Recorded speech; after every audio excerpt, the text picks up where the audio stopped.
Well, hello, gentlemen. You here? Hey, there's I'm here Rich. too. Well, Happy good St. evening. Patrick's Day. Yes, happy St. Patrick's. Happy St. Patrick's Day. We're all yes. wearing some Version. remotely green shirt. Well, we were actually Gerald is the greenest of all of us. That's right. He's got the little green hat. Well, I'm the guy with an Irish last name, you know. That's true. That's true. Well, I have an English last name. Maybe that's close, Well, there's but your not problem close right enough. Hey, well, at least I'm the only one wearing a genuine Irish driving cap that we picked up on our travels in Donegal some many decades ago. And I took it out of the closet just for this occasion. That was back when you were first learning to drive, right? That's right. That's right. Actually, no, it was really funny. I'll diverge very briefly. My wife went into a shop to look at something, a woolen store. I was standing out by the rental car, driving on the wrong side of the road, and a car pulls up, and a family gets out, and a couple of teenage girls come over to me and said, "Are you Irish?"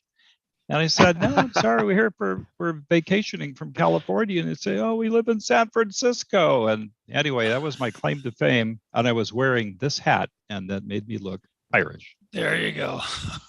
So, everyone, if you're wondering what you're watching, this is the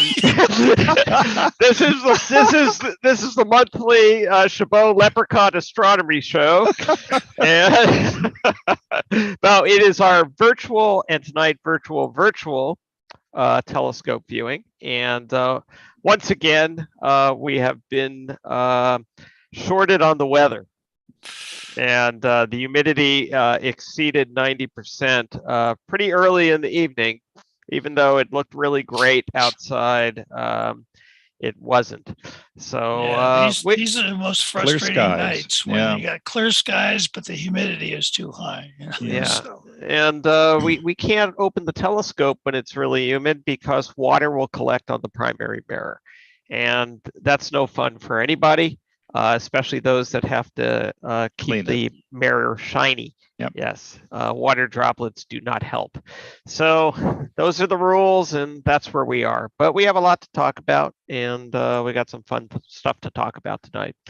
So, Gerald, I think you got something to show us from the History Channel. You got talk about leprechaun astronomy. Okay, full disclosure, the History Channel part is a joke. So this is not from the History Channel. Tell the lawyers this is not from the History Channel. Yeah. However, as some of you may know, the full moon is up tonight, and even on the moon they celebrate St. Patrick's Day. Yeah. So this is the full moon. Obviously, it's not normally green, but we thought we'd give you a little treat tonight. So if you go outside right now and look to the east, you'll see the full moon is rising.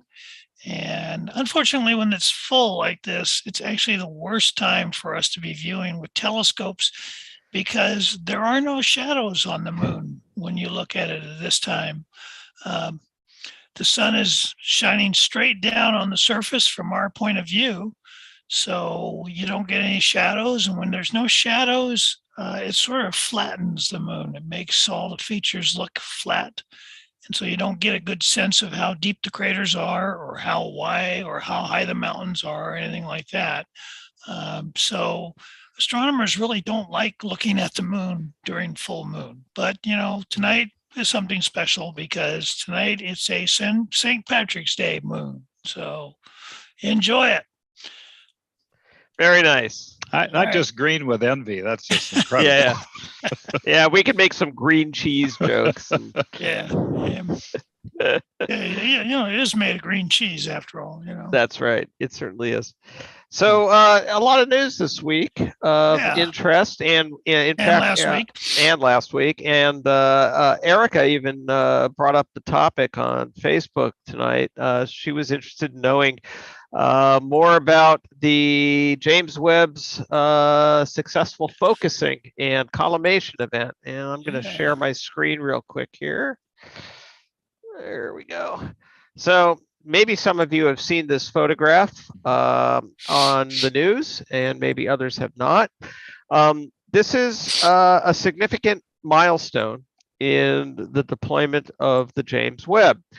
As you might recall, the Webb Telescope has 18 hexagonal mirrors that all have to be aligned just right so that stars come to a perfect focus. And the first images off of the James Webb showed 18 duplicate images of the same star just to make sure everything was working.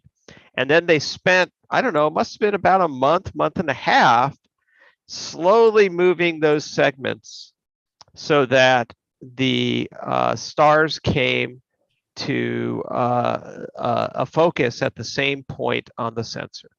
And this is not yet perfect, but it's close.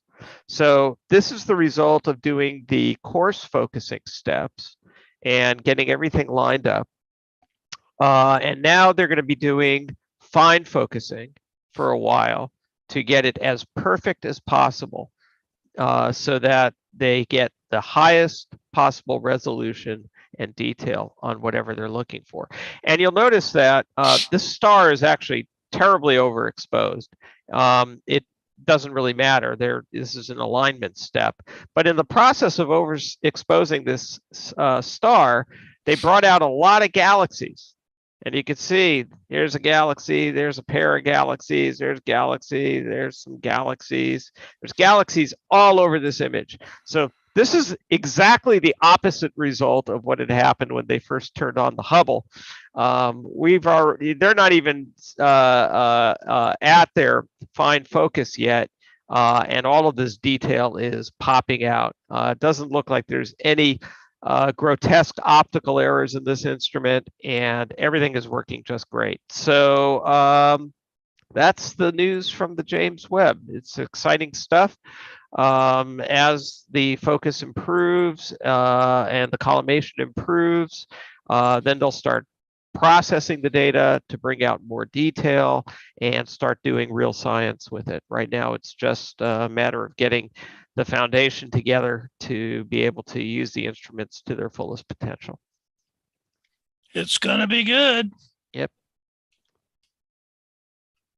Yeah, we're really looking forward to it. Probably sometime around July before we start seeing real images being taken. In fact, Chabot Space and Science Center, I don't know if we mentioned, but we are part of the Chabot Space and Science Center. And Chabot will be hosting a on-site event shortly after the first official images start coming down from the James Webb Space Telescope. NASA is sponsoring a nationwide event that week so that we can all share in the glory when things finally start happening. So that's something to look forward to, and that'll be probably in late July. Great. All right, asteroid news. Oh, yeah. Well, some of you may have heard this, but last Friday, there was an asteroid that hit the Earth. Now, it was a very small asteroid. It was only about, maybe 2 or 3 meters across. And it was spotted just 2 hours before impact by a Hungarian observatory. And they immediately reported it to the International Astronomical Union's Minor Planet Center, who then asked for some more observations. But things were happening so fast that it turned out that, with one exception, almost all the observations pre-impact were made by that same Hungarian observatory, because they only had a 2-hour window. So anyway, this asteroid came down over the Arctic Ocean north of Iceland near an island called J. Mahan or something like that, or Jan Mahan, I think it is. And so because it was so small, it broke up in the atmosphere. Eventually, they did get some images taken from somebody's camera where they saw way off in the distance. They could see the bright flash of it. So it did not actually hit the ocean. Probably a few bits and pieces of it landed in the ocean, but for the most part, the asteroid broke up and burned up in the atmosphere as it came down. But this is not unusual. The Earth actually gets hit by chunks of rock every day. Somewhere between 40 and 100 tons of rock fall on the Earth every day, but most of those are in the form of little pebbles or even grains of sand. So it's unusual for us to get larger rocks, but that does happen periodically, and this was the case. And what made this particularly interesting is it was actually spotted before impact. There are observatories around the world that are surveying the sky literally 24 hours a day, looking for asteroids. And in fact, the telescope that you see behind Richard's head there, that's Nellie. You actually need to move the other way. The other way, Richard. There you go. That is one of the telescopes in this network of observatories. We use that telescope to search for and track near-Earth asteroids. Unfortunately, we did not get a chance to see the one that came down over or in the Arctic Ocean. It was still daytime for us, so we missed that opportunity. But so Gerald, if they were doing those observations in Hungary, they also had the wherewithal to be calculating the orbital elements at that time to realize that they were looking at something that was going to be a strike, or did they simply say this angle looks so they were narrow that it must be one that's going to hit? I mean, what it is they do what a lot of us do. If they spot something, the first thing you do is you try to identify whether it's a known object. And we actually have a catalog of known asteroids. Right. And the first thing you try to do is match it up to that catalog. If you can't, then you take your observations and you run it through some software that gives you some sense of what the orbit is. But initially, you're typically only dealing with 3 data points. And if it's that close, those data points, the asteroid's moving pretty fast. So they're not real precise data points. So ideally, what you want to do is get a lot more observations. And so that's why they submitted the data to the Minor Planet Center, and the Minor Planet Center immediately posted it on they have a web page called the Near Earth Object Confirmation page. And that allows other observatories around the world to attempt to image it as well. But things were happening so fast that this Hungarian observatory, they just kept taking images one after another, and kept submitting their data to the Minor Planet Center. Got it. So the Minor Planet Center is able to turn around that data very quickly. Very quickly. Got it. Quickly. Okay. Now, they also, the Hungarian observatory, as we do here at Chabot, we have software that we can take the same data and do a preliminary calculation and get some sense of what the orbit is as well. But the best thing to do is get a lot of observations, preferably from more than one observatory, and combine that data. And that's what the Minor Planet Center does extremely well, and very quickly. It often surprises me how fast I get responses back from them once I've submitted data. Everything worked the way it was supposed to be, except that once again, we discovered an asteroid about to impact the Earth with not nearly enough time to warn us if it was something to be concerned about. Yeah, that was what was interesting, is like, okay, we got 2 hours to do something. But then again, it was only, what did you say, like a meter? It's about 2 to 3 meters. Or 2 to 3 meters. All right, it's starting to get sizable. It's the size of a small car. It kind of sounds like the meteor that we have in Rachel's dome. Actually, about that yeah, size? no, it's a little bit bigger than that. A little bit Yeah, bigger? yeah, that one's only just barely a meter across, and this one was maybe 2 to 3 times that Oh. size. But still, it was pretty small. One of the things that people find interesting is how often asteroids come close to the Earth. Asteroids pass the Earth at distances less than the distance to the Moon several times a month, a dozen times or more a month. In fact, I was just looking at some data the other day, 33 times since the 1st of January, 2022, an asteroid has passed the Earth at a distance less than the distance to the Moon. So, we are kind of in a shooting gallery, if you will. Fortunately, the distance between the Earth and the Moon is actually a pretty big distance, and small asteroids are very small compared to that distance. So the odds are in our favor, but sooner or later, it's going to happen, folks. We're going to get hit by a good-sized asteroid, and we'd like to be able to say we spotted it months or even years in advance. More likely it's going to be only hours or maybe a day or two in advance. So, well, in the meantime, though, Megan on Facebook is asking, what are asteroids composed of? Are they all composed of the same materials? As a general statement, yes, they are all composed primarily of rock with a little bit of ice. However, there's a lot of variability within that description. They can be rocks that are very heavy in carbon compounds and organic compounds, or they can be silicate type rocks, like your basic silicate rocks that you find here on Earth. Some of them can be composed of a high percentage of iron and nickel. Those are heavy. Those are the ones with heft. Heavy ones, right? Yeah. Right. Yeah. If you ever want to get an idea what an asteroid can do when it hits the Earth, take a vacation to Arizona. About 30 miles east of Arizona, there is a meteor crater. It actually should be called a meteorite crater, but they call it meteor crater. It's owned by the Barringer family.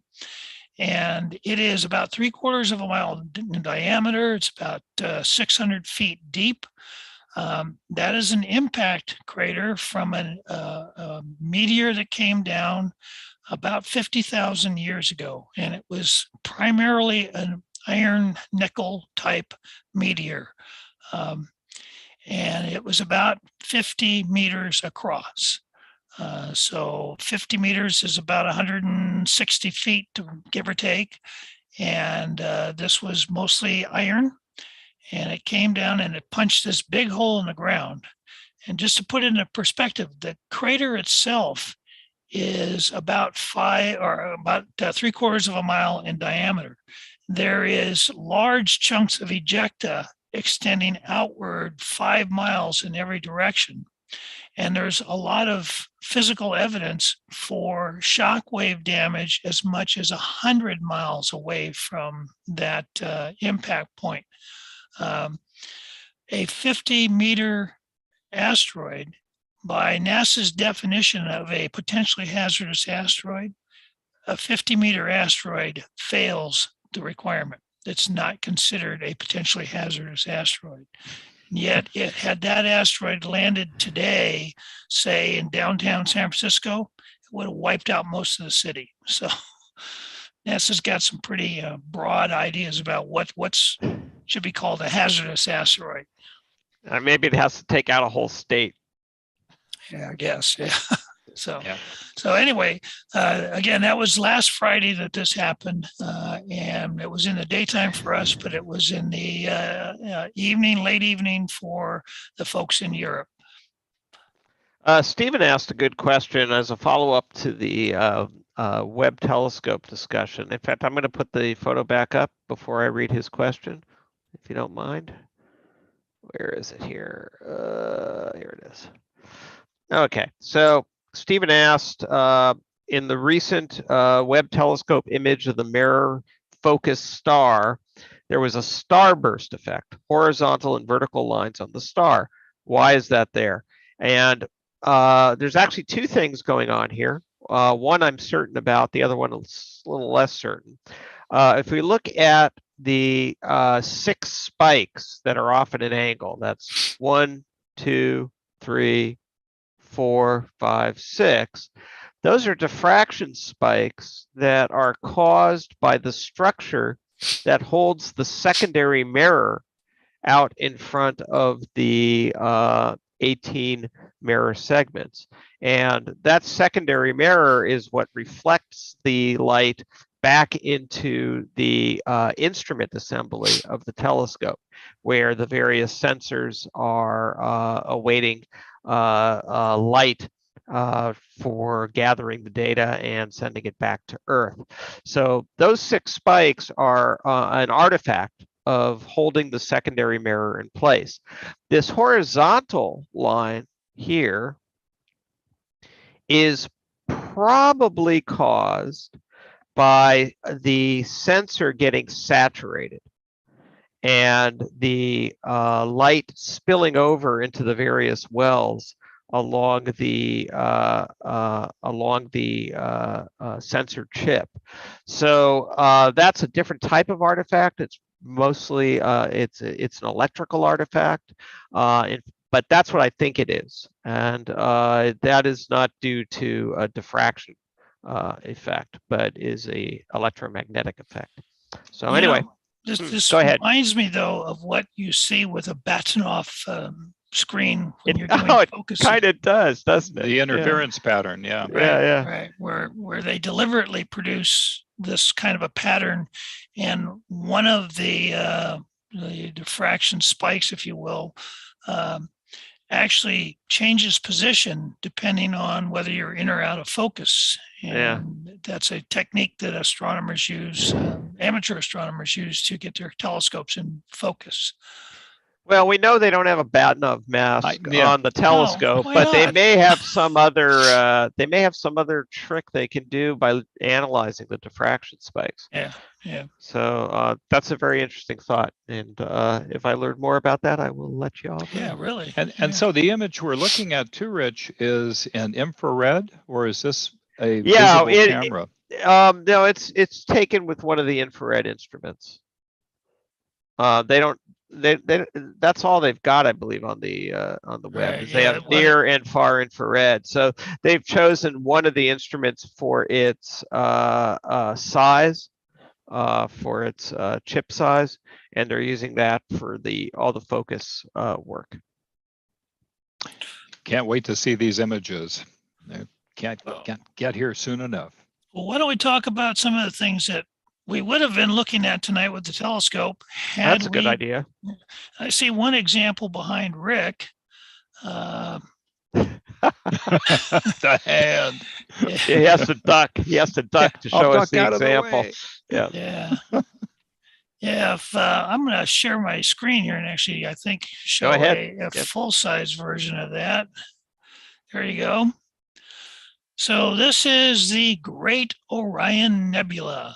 The Great Orion Nebula is a huge cloud of gas and dust, roughly 1,350 light years away. It's in the part of the Orion constellation called the Sword of Orion. So if you're familiar with the Orion constellation, it's got quite a few bright stars in it, including 3 stars that are all lined up that you can see with your naked eye, that we call the Belt of Orion. If you look at the Orion constellation and find the belt, and then look below it, you'll see a very faint string of stars. And the Orion Nebula is located in the center of that string of stars. We call it the Sword of Orion. That string of stars we call the Sword of Orion. And the Orion Nebula is in the center of the sword. Now, you see 3 stars all lined up here in this image, but those are not the 3 stars of Orion's belt. In fact, everything that you see in this image looks like just one little fuzzy, out of focus star when you look at it with your naked eye, and right in the middle of the Sword of Orion. So this is a cloud, mostly gas, but there's some dust in it as well. It is condensing. And as it condenses, new stars are forming within the cloud. Now you see here 4 stars we call the trapezium stars. Those are very young, very massive stars that formed within the cloud, but they have now turned on. So they have now started the fusion process. And when that happens, they begin to generate strong winds and strong radiation that pushes the cloud away. So they've actually created a little bit of a pocket within the cloud, allowing us to see them. Those stars are very massive, and they are therefore extremely hot. And very hot stars emit a lot of their energy as ultraviolet radiation. The ultraviolet radiation hits the cloud and it ionizes the cloud. The gases in the cloud become ionized, and that makes them glow. And so all this glowing light here that you see is mostly re-emitted light from the cloud because of this ultraviolet radiation is causing the cloud to glow. And you can actually see a lot of structure. This is a really good image, and Rick took this image with Nellie, our 36-inch telescope at Chabot, and it's one of the best images I've seen of the Orion Nebula taken with Nellie. And so you see all this structure within the cloud. You can tell that parts of the cloud are actually closer to us. This part right here is closer, so we're sort of looking at the backside of the cloud. And what you don't realize from this image, though, is that there are hundreds more stars embedded within the cloud, still surrounded by cocoons of cloud. And those stars are still in the formation process. When stars form, the more massive stars form and eventually turn on much more quickly than low mass stars. So stars like our sun, which our sun is a relatively low mass star, it takes them a lot longer to go through the formation process. So those low mass stars are still embedded within the cloud, still in the formation process. But eventually they also will start fusion. They will turn on, and then they too will start blowing the gas away from them. And eventually all those stars will emerge from this cloud, and you will have what we call an open star cluster drifting through space. Hundreds of stars that all formed. The formation process started at about the same time out of the same cloud of gas and dust. So they will be similar in composition, similar in age, but very different in appearance depending on their starting mass. Now, the overall age of that dust cloud, or the the hydrogen gas, that must go back very far. Yeah, it's probably all the way back to the beginning. Yeah, and but the age of the visible stars in this nebula is actually far less, because that gas had to condense, those stars had to form and then brighten. And the trapezium, those 4 bright stars, they're fairly young. Yeah, less than 1 million years old. Yeah, and so the question that that Megan asks, which is how old is the Orion Sword Nebula, is it depends what you're talking about. Are you talking about the bright stars that are illuminating this gas, in which case you're talking 1 to 2 million years old? If you're talking about the gas itself, and of course the definition of a nebula is is gas in space, right? Yeah. If you're talking about the gas itself, then we're talking many billions of years. Right.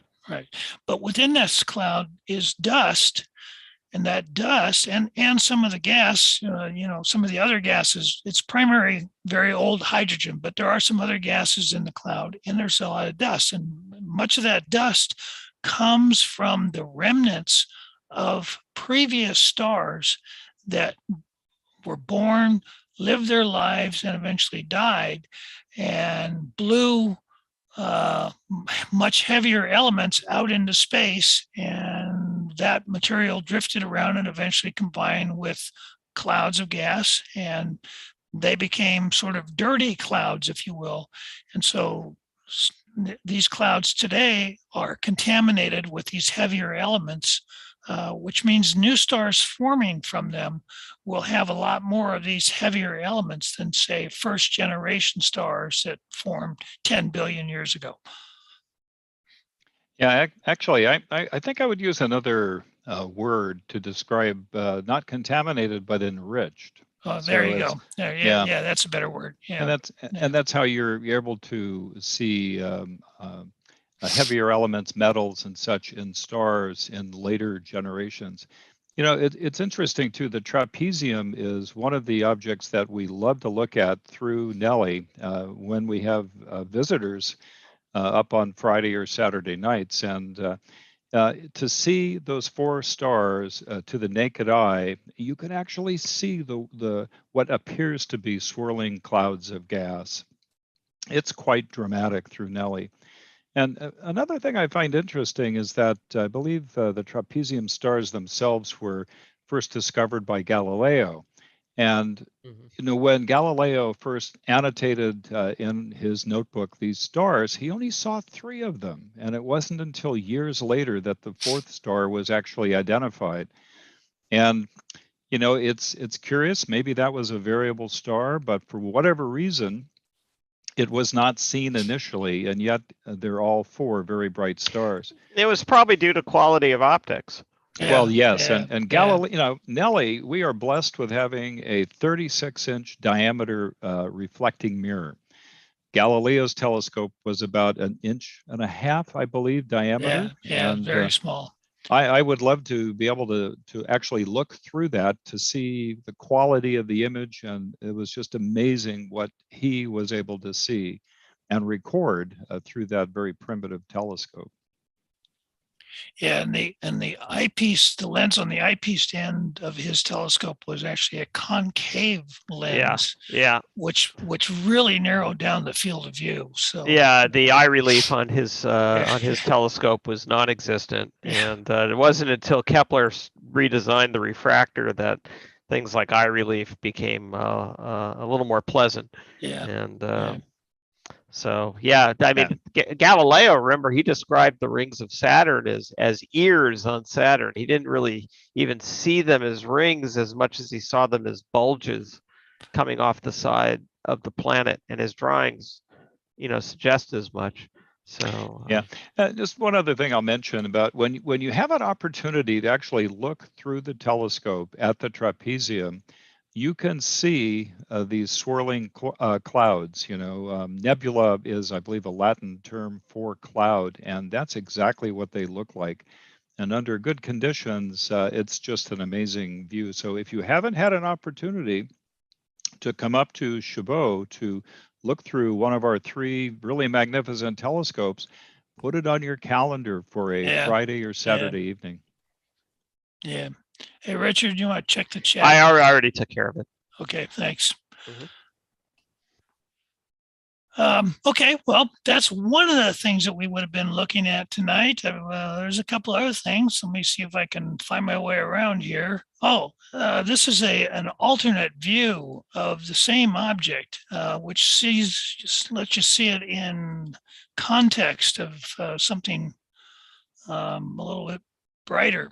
So this is another image taken by Rick, but I think he was using what was your mead that you were using, or? No, this one was taken through a Explore Scientific 127 millimeter refractor, 5-inch refractor. Yeah, 5-inch refractor. Yeah. So that gives you a wider field of view, but what we see is the same Orion Nebula, but we see a lot more of it here. The trapezium is right down here. So you can zoom in on that, Gerald, and just to show what, Oh, yeah. So there's the trapezium right there. All right. And there's those 3 stars that we were talking about. But you get a much better sense of how humongous this cloud is. And as you can see, it's part of a whole complex of clouds that extends well out of the frame of view here. And you can see also that the trapezium has produced this big giant pocket within this cloud. Here's another cloud. It's what's called an emission nebula. It's also being lit up by ultraviolet radiation that's causing it to ionize. When it's ionized, it emits light. And we call this the Running Man Nebula. And again, all this is just part of the Sword of Orion. The problem that we have with Nellie, our 36-inch telescope, although it has very high resolution, it has only a very small field of view. But using a telescope with a smaller diameter, it gives us a wider field of view. So you get all this detail in there. Gerald, maybe you can address M43 just to the left of the trapezium. You can see a bright star. There we are with that spherical envelope surrounding it. Can zoom in there. Yeah, so you see it right here. And when I look at it, it kind of gives me the impression of a star that is illuminating a pocket of gas around it. Yeah, Just it does, ionizing all doesn't it? It's the same idea. Sphere. Yeah. And this is actually very typical.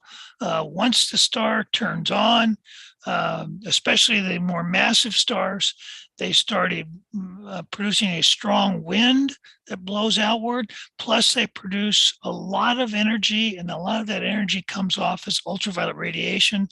Radiation actually has pressure. Light itself has pressure, but the radiation has pressure, so that pushes the cloud away. And then, of course, it's ultraviolet radiation, which again ionizes the cloud. In the case of hydrogen, it actually strips the electron right off the hydrogen atom. With other clouds, or with other elements, it can bump the electrons into higher energy levels, and then when they drop back down, they emit light. So there's a lot going on here, and it's just because of all these stars that are forming within these clouds. And this is one of the most dramatic complexes of clouds that you can see. You can actually see this with binoculars, and of course with telescopes you see a lot more detail.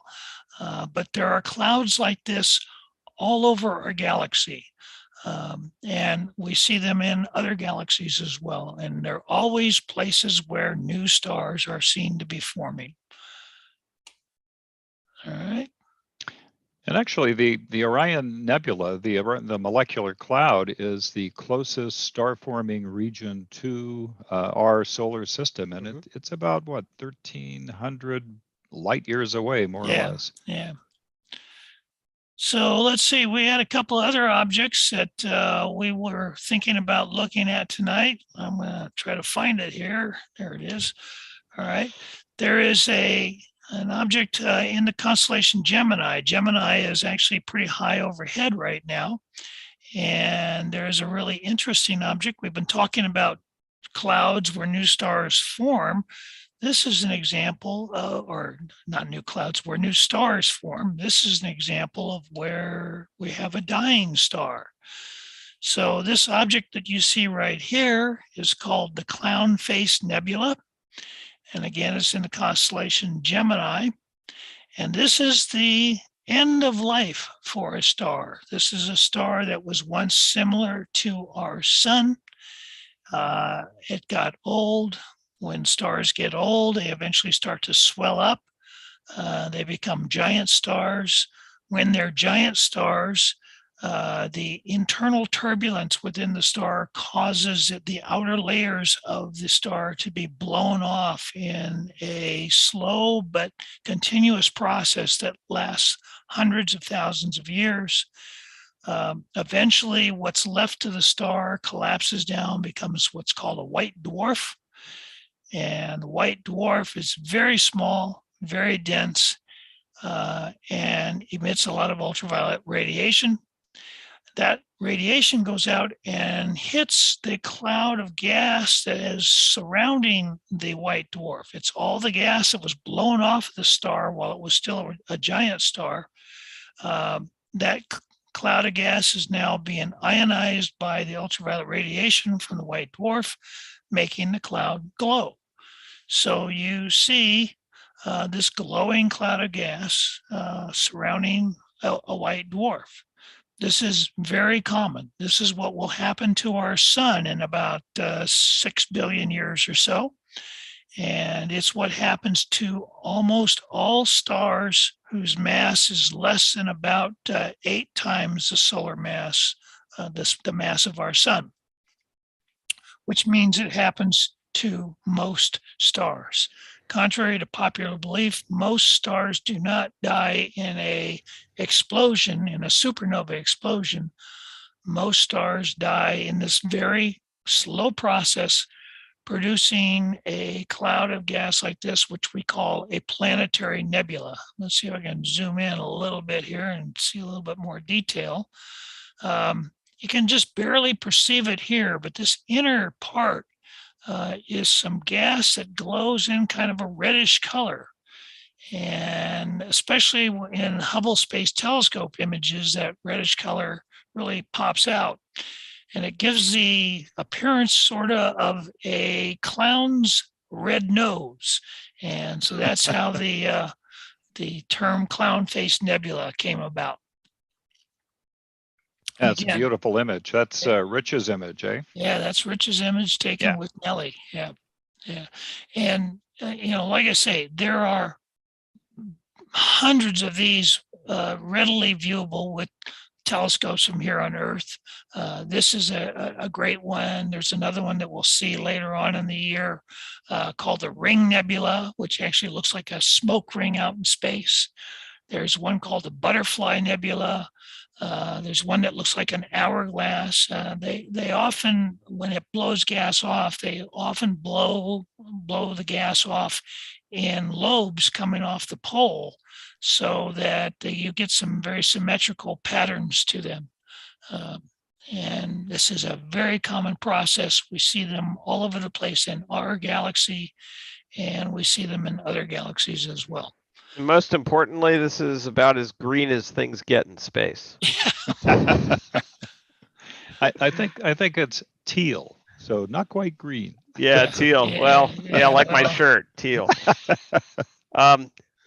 Kramer asks, why are they called planetary nebula? Good question. You Good want to question, take that? Yeah, I'll take that. So, a couple hundred years ago, when these things were first getting cataloged, really nobody knew what they were. There wasn't we didn't really have astrophysics yet, and the nature of stars and their life cycle and their means of formation and means of dissipation were not understood, and they were questions that were barely asked. But all of these unusual objects, or any that could be seen, were cataloged. And one of the things that early astronomers noticed is that, well, we have planets like Jupiter and Saturn, and they're colorful and they are round, and we can see more than a pinpoint of light. And then they look at these planetary nebula and they say, well, they're colorful and they're round and it's more than just a pinpoint of light. So they must be some kind of planet, even though they don't. A planet in the process of forming. Right. Yeah. Even though they don't planet. move around the sun the same way as, Jupiter, Saturn, and Mars, because there was obviously a lot of knowledge about planetary motion back then. The entire field of astrology was dependent on knowing planetary motion and keeping tables of such things. Planetary nebula didn't move. They were just in the same place year after year. But from a visual standpoint, is like this thing kind of looks like the other things. So let's call them planetary nebula. And it stuck. Yeah. So even after we figured out what they really were, right, we still call them planetary nebula. So, that's one of the cool things about astronomy. It's always changing. So it's a lifelong research project. So just keeping up with it. So got a couple of other things to share with you that we would have been able to look at tonight. Let me find zoom again. Oh, there it is. All right. So here's an image. Again, this is a galaxy called M81. And this is up near the Big Dipper. And this gives you an idea. Now we're looking outside of our own galaxy, out towards another galaxy. And we're actually getting into what we sometimes call galaxy season. Yay! The springtime is often referred to as galaxy season. As the Earth orbits around the sun, in the springtime, it gets into a position where our view of the night sky is kind of looking away from the central part of our galaxy, away from the disk of our own galaxy. And that allows us to see out into deep space where all the other galaxies are. And so, this is the season for us to start viewing other galaxies. And this is one of the ones that we would have looked at tonight. Who's got any? Rick, you took this image, so maybe you can comment further on it. Yeah, this galaxy is often referred to as Bode's galaxy, and it's cataloged as M81. Charles Messier's list of non-comet objects, it's M81. But Johann Bode found this along with a companion galaxy, M82, back in 1774. And it has been a favorite of amateur astronomers for quite some time. This is an image that I took I think it was last week, and it's a work in progress. And the galaxy itself is about 12 million light years away. So it's quite a interesting image to be able to acquire from your backyard, so to speak. And with this galaxy, I have to wait until it is high enough, since, as Gerald mentioned, it's near the bowl of the Big Dipper. This is another image I took last week. This is the two galaxies that Johann Bode discovered side by side. Now, this is an actual image. It's not a mosaic. So the image spans about a degree, I think, which is quite large in the sky. The image that Gerald is circling is M81. And the other one is often called the cigar galaxy for a very obvious reason, and that is M82. Right. And the images, just so that you might get some sense of what does it take to do this, you can see the galaxies with a large telescope, but you will not see any definition unless you are able to photograph the galaxies. And this represents just about 1 hour of data, 1 hour of collection of exposure. But again, it's a work in progress. And as the galaxy season progresses, maybe we can refine this image and actually take some from Nellie. Yeah, there's a lot of interesting lessons from this image here. If we look at M81, you see these dark bands. These are actually huge clouds of gas and dust. And when astronomers study those bands, that's where they see all the star formation process going. So when we were talking earlier about the Orion Nebula being a cloud of gas and dust where stars are forming, that process goes on in many galaxies, particularly spiral galaxies like this. And we often see dark bands within those galaxies. And we assume that this is similar to what our own galaxy would look like if we were outside of it. So those dark bands are where new stars are forming. Now, we were talking earlier about the James Webb Space Telescope. If the James Webb Space Telescope were to point at this galaxy, a lot of the white light that you see would not show up very well in infrared. But those dark bands, those dust clouds where all those new stars are forming, that will show up very brightly in infrared. So we can actually, with the James Webb Space Telescope, look into those clouds and actually see all those newly forming stars that are embedded within those clouds. So that's, you know, one of the lessons that we get out of this. There's a really interesting lesson about M82 here, the Cigar Galaxy. M82 is a galaxy that we're seeing almost edge on, but the Cigar Band is actually, we believe, the remnant of another galaxy that actually merged with this galaxy. And that galaxy collisions are actually pretty common out there. There's, you know, billions of galaxies out there, and they often occur in clusters, and sometimes they collide with each other. And we're pretty sure that this is the remnant of a collision between M82 and some other galaxy, and this is all that's left of it. And again, that collision produced a concentrated cloud of gas and dust, and that is producing new stars that are forming within that cloud as well. So, you know, a lot of lessons just from looking at two galaxies that are close together in our line of sight. We learn a lot about galaxies and star formation and so forth. So pretty cool science. And then I think I've got one more to share with you. If I can find my way to it, hang on here just a second.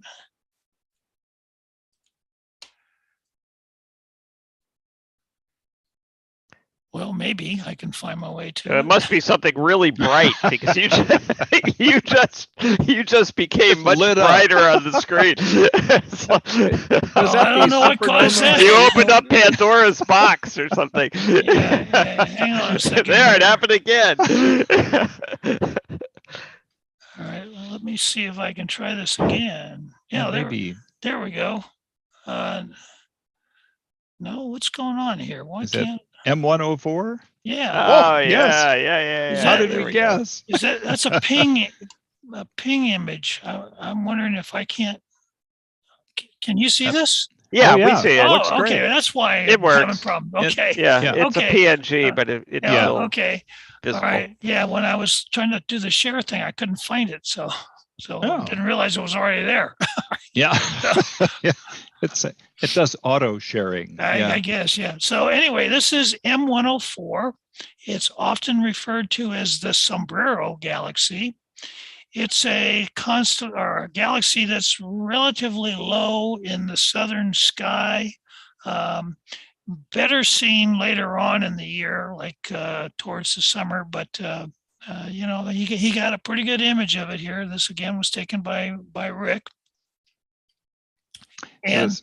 One of the interesting things about galaxy, again, you see the dark lane, that's gas and dust in clouds. And of course, that's where stars are forming. But one of the things we've come to realize is that the size of the central bulge of a galaxy, and to a certain extent, the size of the galaxy itself, is actually correlated to the size of the supermassive black hole at the center of the galaxy. So, you know, just as an example, we have a supermassive black hole at the center of our own galaxy. It's about 4 times the, or 4 million times the mass of our sun. So it's a big black hole, but there are other galaxies that have supermassive black holes that are much, much larger than that. And what we see is that the size of the galaxy and the size of the central bulge of the galaxy is often directly related to the mass of that supermassive black hole at the center.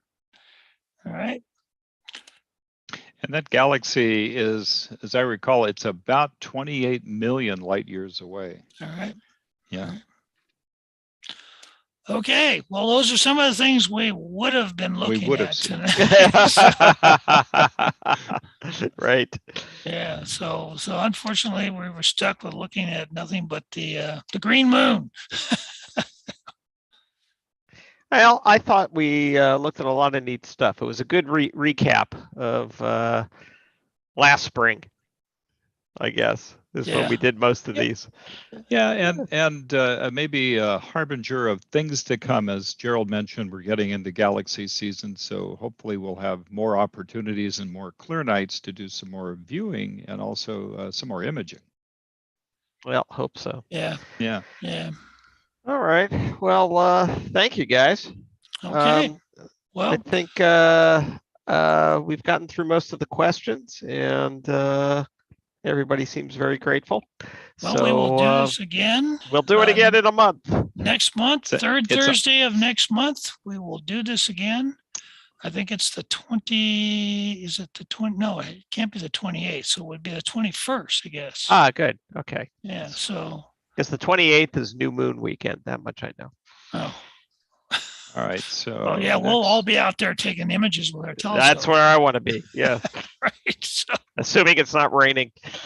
Yeah. okay. Well, if you've got any last minute questions, now is the time to shoot them at us on Facebook or YouTube. Otherwise, I think it's about time for us to sign off. Yeah, and just I'll say one thing. I saw a good friend on Facebook in the chat, so a shout out to Ed. Oh, yeah. Okay. Hi, Ed.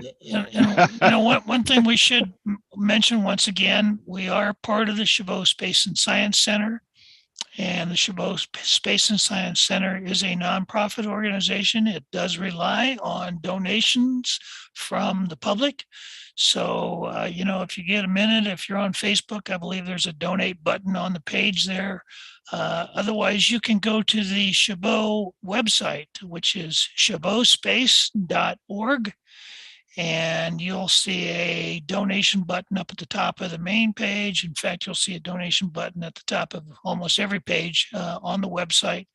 You go there and make a nice donation, or you can actually become a member of the Chabot Space and Science Center and get emails about exciting events that are going on and attend some special members only events as well. So check it out, and by all means, help us out by continuing to support the Chabot Space and Science Center. All right. Yeah, and actually, I'll just add one thing to that. Memberships in the Chabot Space and Science Center make great gifts. Oh, yeah. I recently bought memberships for my two sons and their families, and we hope to see them up here too. And it's something you can do if you're looking for a gift. All right. All right.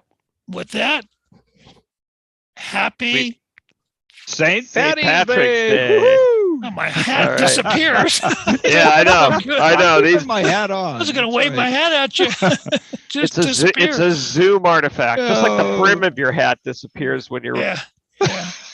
Kind of looks like right. looks like a fez. Like the rings of Yeah. Saturn at certain times. Right. Yeah, That's right. I tip my hat to you, but I don't want to lose my head, so Yeah, I'll there keep we it go. on. All right. Anyway. All right. Well, good All right. night, all.